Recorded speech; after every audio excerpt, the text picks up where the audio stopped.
is Sharon. I'm a senior product designer professionally, but also a founder of a startup called Coachly and also a content creator. I like to create content essentially about tech, how people can get their career started and stuff like that. So I started my career a couple of years ago. If I say the exact number, then I have to start feeling a bit old. So, but yeah, I started out as a graphic designer when I was in school. I went to the University of Lagos. I studied estate management. So I started out basically as a graphic designer hustling. I was really just trying to make some extra money for myself in school. You know how it can be. So from there, I started making websites for people. So I started learning how to make like WordPress websites for people, so that would kind of like boost my income. Because back then, if you did graphics, then you would do like logos, banners, and then most likely those people that needed logos, banners, graphics, they would also need websites. So it just made sense to pivot into that. But from there, I knew that I wanted more. And so I dabbled into actual development. So not just like WordPress. So I started to like learning like front-end development and back-end engineering. It was not really what I wanted to do because I considered myself a lot more visual. And so I eventually heard about like user experience design, and that seemed to be like the perfect combination for me because it had the artistic side, the visual aspect to it, and also the technical side, which I had gained some knowledge and expertise in. So yeah, fast forward to today, like I said, I'm now the founder of a startup called Coachly, which enables creators, people that sell online, to easily monetize their knowledge and skills.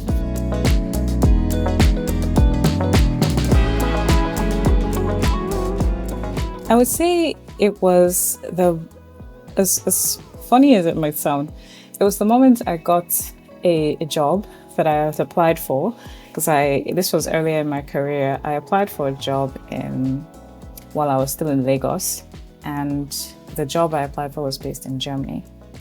And I went through the interview process and I actually ended up getting the job. And I feel like that changed my perception of life so much that it helped me to understand that quite literally, you only make the bets that you take, the risks that you take, the amounts of times that you bet on yourself, and the quite frankly outlandish things that you do is what really sets you up for success in life. So I'd say that really changed my view. So if you ask me, one thing that I always tell people really is to bet on themselves. Like, you have to take risks. So I'd say that was a really big defining part in my career. It was the part where I learned that it's not necessarily about how qualified or unqualified you think you are. It's how much you present yourself, how hard you work, and the risks that you're willing to take. So, yeah.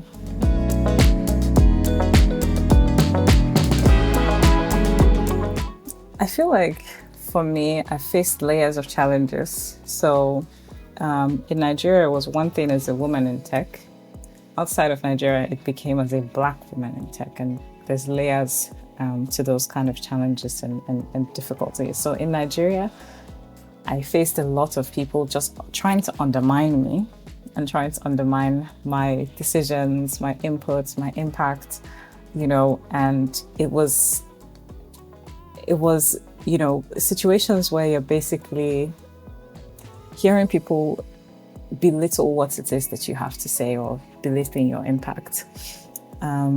I still remember when I was getting into this in school, I still vividly remember someone asking me why I was getting into this.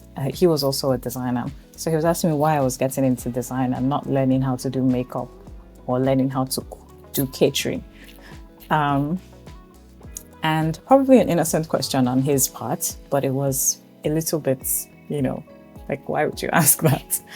And so I think for me, I've learned that,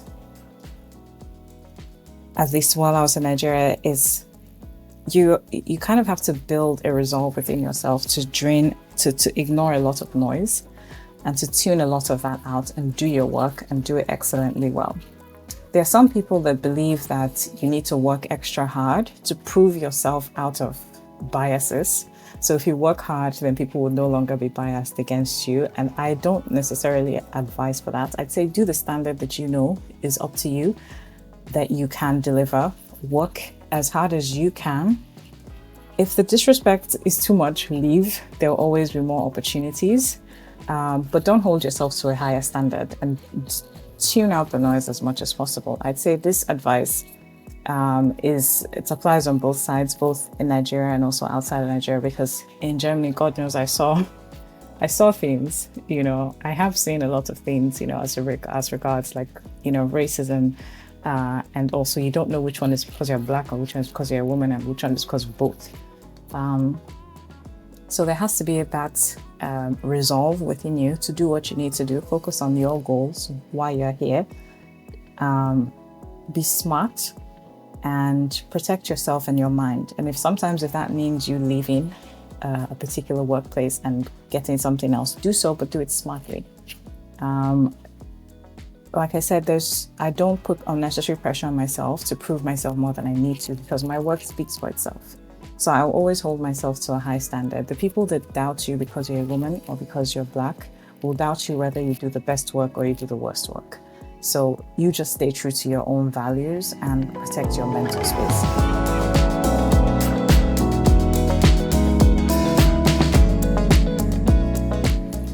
I think being a woman gives you a very unique, especially an African woman, gives you a very unique perspective.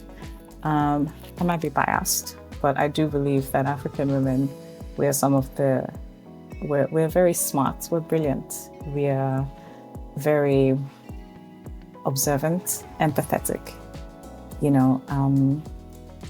especially in a career like UX, those things are some of the things that you need the most. And I think I see so many Black women succeeding in UX because of that, because of those traits and that standard of excellence that we have for ourselves. So I think it has really helped me to see life very differently and understand people, understand problems from all different perspectives. So I'd say it's a weird superpower, but it's one that I've learned to lean into. You learn how to ask a lot of questions. You learn how to go beyond the top level things, right? And to really understand how, the why, and all of that. So yeah, I'd say being a Black woman and being a woman, of course, in general, has definitely helped me on my career and given me a unique edge into how I solve problems and how I listen and how I understand the world around me.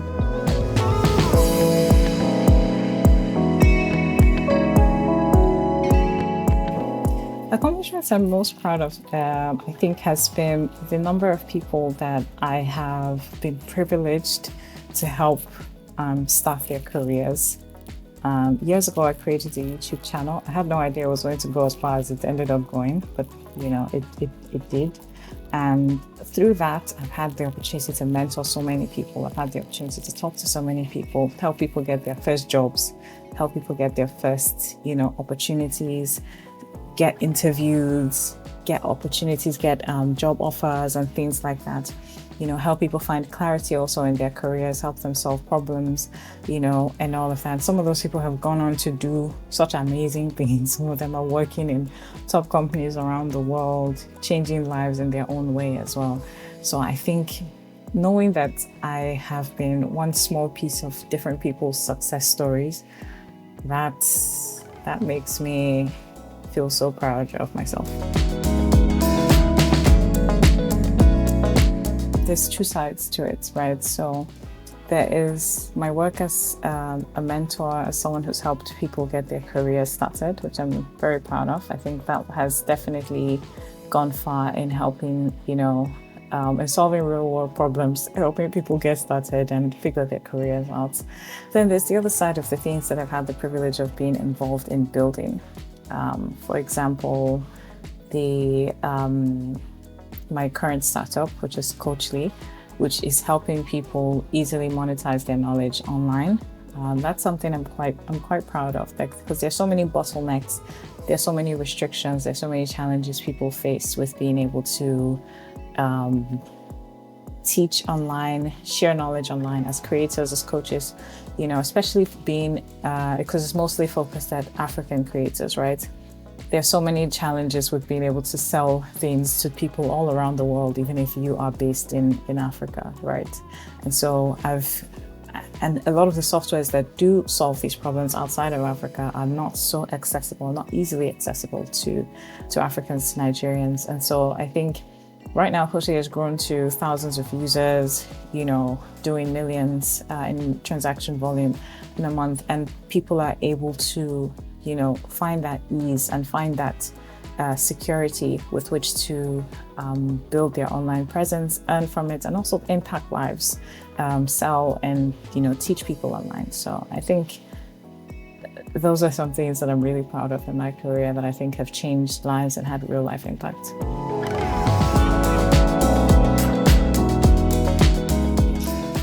This is going to be very strange because anytime anybody asks me this question, I think they might be expecting the one big name or something, but honestly, it's my mom.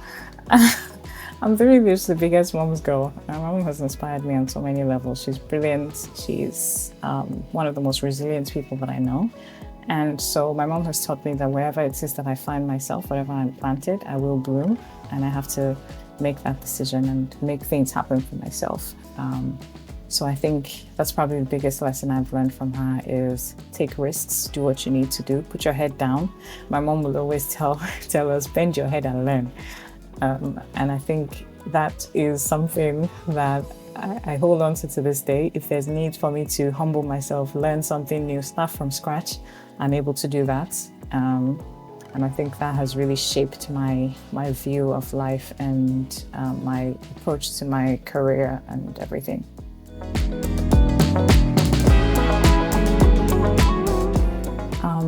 I always tell people you have to have this kind of unshakable belief in yourself that makes you look delusional. You don't have to share that delusion, like tell other people about it per se. But as long as you have that belief in yourself, it's fine. You face a setback today, you know that you're back on the grind tomorrow, You have to believe that you are unstoppable, that you have a set of skills that the world needs, that the world needs your input, the world needs your impact. And of course, there are going to be all sorts of stumbling blocks along the way. But like I said, you have to have that delusion and belief in yourself. Other people might not be able to see it. Now, of course, in the process of having that belief in yourself, you also need to ensure that you are doing things to build yourself. So your skill set matters. Always have this mindset that you can learn anything. Your brain is malleable. You can always pick up new skills. You can always try something. You can always reinvent yourself. So even if you're a young girl, you're an old lady, you can try different things. You can try again. You can expand. So I think that would really be my advice, is really, really have that unshakable belief in yourself. And secondly, believe that you can try new things and you can learn new things and keep trying to upskill and attempt things. Because it's people that try different things. One day something clicks from all the things that they're trying. Also do it with a level of focus. Have an idea of what you're working towards so you're not doing a million different things. Pick one or two things, focus on those things and see them through.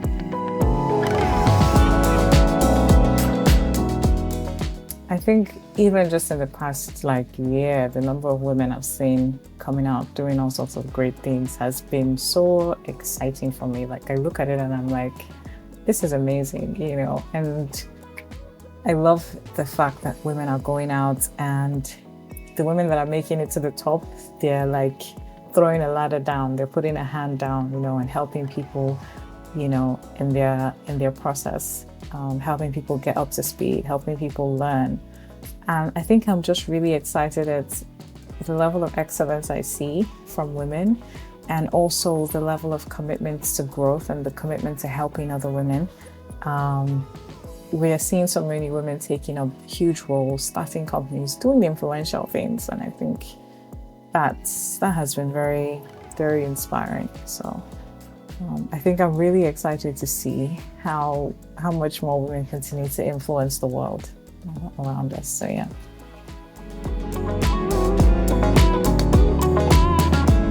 So my message to the next generation of women is essentially one, be very aware of the fact that it's hard work. It is a lot of hard work and grit that gets you to the places that you want to be at. And there's no skipping that hard work. There's no skipping that hustling phase. It has to happen. But that's fine. That is totally fine. Be willing to put in the work. Whatever the work looks like is unique to your journey. That could be learning a lot of skills. That could be networking. That could be putting yourself out there, creating content. That could be building things. Whatever it is that is your journey is something you have to be willing to do. So I think there's a lot of that focusing on the hard work. The second thing is having a clear vision of who you are and where you want to be. That vision is what keeps you on track. That vision is what keeps you motivated. Motivation is fleeting, but when you have a vision of what it is that you want to achieve, it helps you stay grounded because you know, okay, this is where I'm going to and I have to put in work to get there. And lastly, like I said earlier, is that delusional belief in yourself that vision and thing that you want to get to, that vision of yourself that you want to achieve is achievable. You can do it. The people that are doing it, they don't have two heads. So you need to believe that you can do basically anything. You're the best thing since sliced bread, and the world is yours, that you can do anything.